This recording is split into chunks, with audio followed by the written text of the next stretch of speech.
გამარჯობათ მეგობრებო. მოკლედ ეხლა მოვედი რომ ეს ბაჭები მენახა.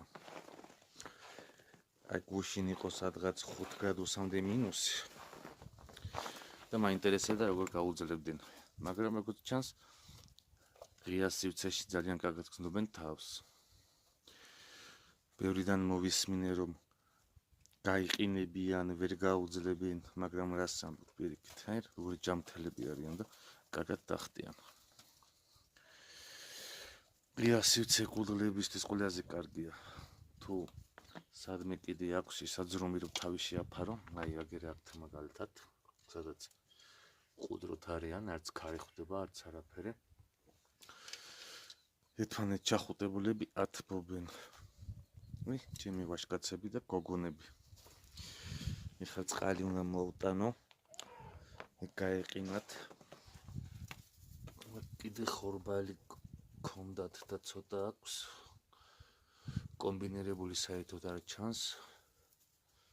მე ამასაც მოვტან.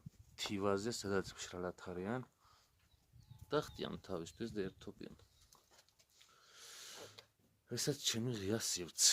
სულ არ ჭირდებათ გალია. არანაირად, პირიქით.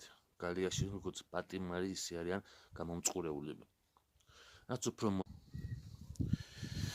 ეხლა კი ჩემ ბაჭიკოებს თბილი წყალი დავალევიოთ. ძალიან კარგია ამათვის, პირველ რიგში კუჭ-ნაწლავისთვის. და ყველანაირად თბილი წყალი ზამთრის პერიოდში არაჩვეულებრივია. მოდით გალიეთ ბაჭიკოებო. მეგობრებო, თითქონაა რომ გამოიწეროთ ჩემი გვერდი, რათა უკეთესი ვიდეოები დაიტვირთოს, ავიდეს, გამომწერები, რომ შემდეგ მეტი აზრი იყოს და იდეა. თუ გყავთ თქვენც ამ ცივ პირობებში, ზამთრის პირობებში რა აზრი გაქვთ ასეთ ღია სივრცეში, დამიწერეთ კომენტარებში. მადლობა წინასწარ.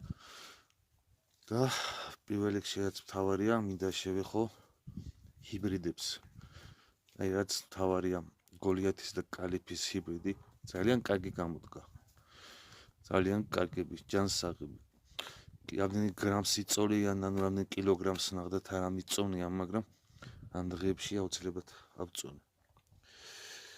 ესეც გოლიათის და კალიფისა. შვენივრად გამოიყურება. აქ მყავს 6 დიდები.